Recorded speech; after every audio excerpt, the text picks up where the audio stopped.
ẹ̀kálẹ́ ìròyìn lẹ́kùnrẹ́rẹ́ ló dé sójú ìròyìn láti iléeṣẹ́ NTA Ìjẹ̀bú-Òde.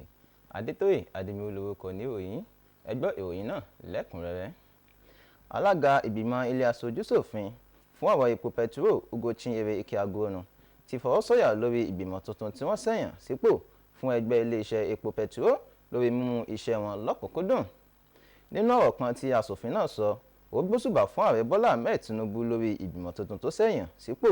Ó sì tún rọ olùdarí àgbà tuntun fún àjọ elépo pẹtiró Bashir Bayo Ojúlárí pẹ̀lú àwọn ìgbìmọ̀ rẹ̀ láti lékún àwọn èrè tí wọ́n ti rí sẹ́yìn ní ẹ̀ka iléeṣẹ́ náà. Aṣòfin náà tún fi dánilójú wípé àjọ ìgbìmọ̀ elépo pẹtiró yóò ṣe àmójútó tó péye lórí ètò iléeṣẹ́ náà láti lè bàjẹ́ kí àwọn ọmọ orílẹ̀-èdè Nàìjíríà jẹ èrè kíkún lórí àtúnṣe tó ń lọ lọ́wọ́ eléyìí tí ìjọba àpapọ̀ ń ṣe ní ẹ̀ka iléeṣẹ́ pẹtiró. Ìgbàgbọ́ àwọn ọmọ orílẹ̀-èdè yìí ni pé pẹ̀lú owó ribiribi tíjọba ń yà sọ́tọ̀ nínú ètò ìṣúná fún ẹ̀ka iṣẹ́ ọ̀gbìn láti ọ̀pọ̀lọpọ̀ ọdún sẹ́yìn, síbẹ̀ ṣe lórílẹ̀-èdè yìí sì ń gbẹ́kẹ̀lé kíkó oúnjẹ wọlé láti ilẹ̀ òkèèrè, èyí tó ṣokùnfà bí owó oúnjẹ ṣe ń lọ sókè sódò àti ebi àjàgàfọ́ mẹ́kẹ́. Ọ̀rọ̀ yìí ló jẹ jáde látàrí ìwádìí tó wáyé lórí ṣíṣe àṣìlò owó tí ìjọba yà kalẹ̀ fún ìrànlọ́wọ́ lórí ètò ọ̀gbìn fún àwọn ẹ̀ka lájọ-lájọ tó ní ṣe pẹ̀lú iṣẹ́ ọ̀gbìn. Lábẹ́ àkóso ìjọba àpapọ̀ èyí tí ìgbìmọ̀ tó wà fún ìpèsè oúnjẹ nílé ìgbìmọ̀ aṣojú-ṣòfin gùn lé, akọ̀ròyìn wa nílé aṣòfin àpapọ̀ Joshua Ogunjide ló jábọ̀ ìròyìn náà.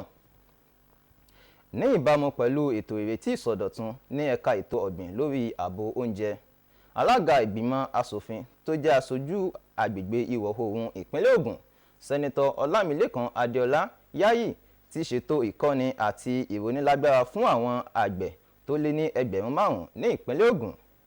Lékan Agbọ́ndẹ̀ jábọ̀ ìròyìn pé àwọn tó jàǹfààní ètò náà gba àwọn ohun èlò amúṣẹ́yá gẹ́gẹ́ bí ẹ̀rọ ìfálẹ̀ àti àwọn oríṣiríṣi àgbẹ̀ mìíràn, àwọn ohun èlò àgbẹ̀ pẹ̀lú ìrànwọ́ owó àti ọ̀pọ̀lọpọ̀ ìrànwọ́ mìíràn. Àwọn ọ̀dọ́ tí wọ́n lé ní 100 kan ní ìpínlẹ̀ Ọ̀ṣun ti jàǹfààní ìkẹ́kọ̀ọ́ ọ̀fẹ́ ní ọ̀nà iṣẹ́ ọwọ́ nípa ẹ̀kọ́ ìtọ́jú ara lápapọ̀ àti àwọn irinṣẹ́ ìbẹ̀rẹ̀ iṣẹ́ láti ràn wọ́n lọ́wọ́ kí wọ́n lè dá dúró. Ìpinnu yìí jẹyọ eléyìí tí ìyàwó ààrẹ ìpínlẹ̀ Ọ̀ṣun ẹni tí wọ́n ń pè ní Erelu Ngozi Adeleke. Ẹ gbọ́ àtúpalẹ̀ ìròyìn náà síwájú sí i. Lẹ́yìn oṣù púpọ̀ tí wọ́n ti fi ṣe ìkẹ́kọ̀ọ́ ọ̀fẹ́ tí ó jinlẹ̀ nípa ẹwà àti aṣaralóge, àwọn akẹ́kọ̀ọ́ 31 yìí ti gba ìwé ẹ̀rí pẹ̀lú irinṣẹ́ ọ̀fẹ́ láti bẹ̀rẹ̀ iṣẹ́ tí wọ́n kọ́. Wọ́n jẹ́ àwọn ènìyàn tuntun tí yóò jẹ àǹfààní ìrónilágbára tí ìyàwó gómìnà ìpínlẹ̀ Ọ̀ṣun Erelu Ngozi Adeleke dá sílẹ̀ láti dènà àìníṣẹ́ lásìkò yìí. Ìyàwó gómìnà Erelu Ngozi Adeleke sọ pé òun ní ìgbàgbọ́ wípé àwọn tí wọ́n gba ìwé ẹ̀rí yóò lo àǹfààní tí ó wà lọ́wọ́ wọn dáadáa láti lè di ẹni gíga láwùjọ. Erelu Adeleke tún wá kéde wípé ó ṣe pàtàkì fún wọn kí àwọn náà rí wípé àwọn náà tún ayé àwọn ènìyàn ṣe kí wọ́n sì kọ́ àwọn ènìyàn míì tí àwọn náà bá pàdé láwùjọ.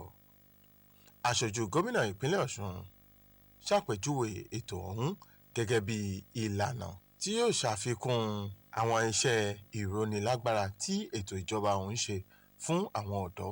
Àwọn ènìyàn tí ó wà níbi ètò ọ̀hún fi ọpẹ́ hàn sí Erelu Adeleke fún ríro àwọn ọ̀dọ́ yìí lé agbára, tí wọ́n sì ní eléyìí yóò jẹ́ kí ọ̀nà àwọn ọ̀dọ́ náà rọrùn.